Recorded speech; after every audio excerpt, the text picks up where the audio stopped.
What's up, guys? Black Scout Survival, and today we're talking about urban movement. And urban movement is important in urban survival or in escape and evasion situation where you're trying to get away from somebody or a group of people.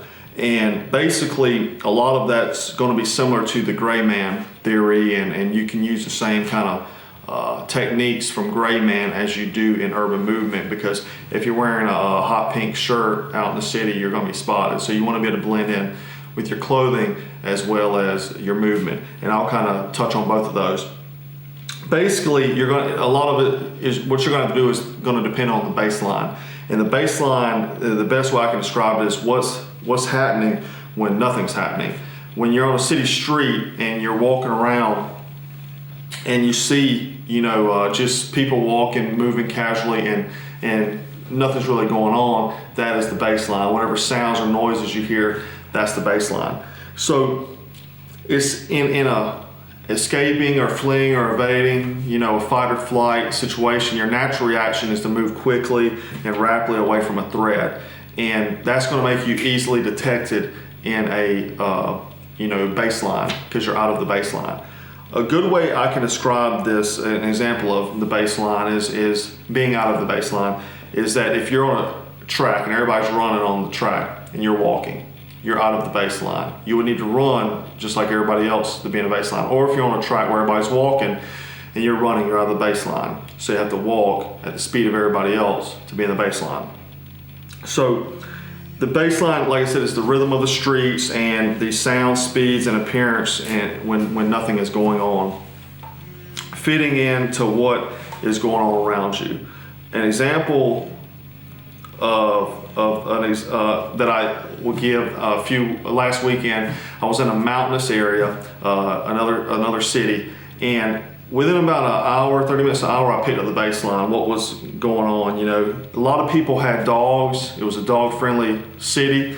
People walk around with dogs, and you could tell the tourists because they would be like looking around, pointing at stuff, whereas the locals would keep their head straight ahead. They'd be looking at their cell phone or smoking cigarettes or something, not really paying attention because they live there. They don't have to look at everything around them, So it's easy to detect who was locals and who was tourists. So you got to be cognizant of that. You don't want to look at a tourist, and if you're looking around frantically looking around, you're going to be noticed. You can see somebody, if you're been with somebody out at the mall or something, and y'all get separated, y'all are looking at each other, you just look for the person looking around because they're looking for you, you're looking for them. It's easy to pick up on them.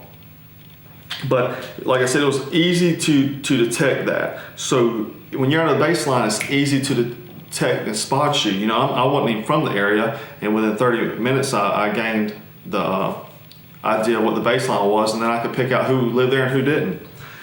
But the gray man can also be applied, because in this area, a lot of guys had beards. They wore like mountain apparel, like Patagonia, North Face, Mountain Hardwear, and stuff like that. And thick frame glasses was big, and flannel shirts. So, a gray man aspect was wearing these clothes and using moving with the baseline. It would help you blend in and seem like you lived there, and harder for you to be found.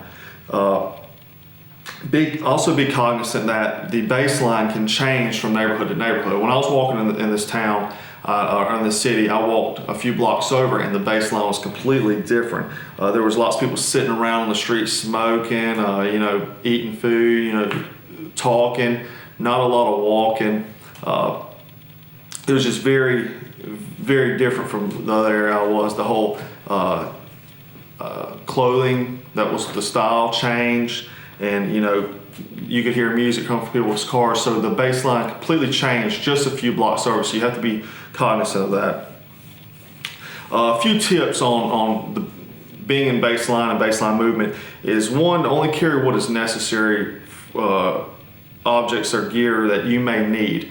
Don't carry excess stuff. Carrying packs and stuff like that you may not need this stuff will give you away, because locals aren't carrying that kind of stuff. Walk in tune with everybody else at the same speed. Don't be looking around frantically or looking around. That will get you noticed. Also, it's easier to disappear into crowds. Whenever you're walking on a street by yourself, you're going to be easily detected because you're the only person on the street. So you have to, find your way into crowds where you can disappear into the crowd.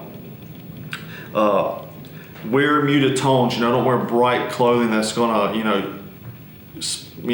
make you easily seen or easily visible in a crowd. Never run unless everyone else is running.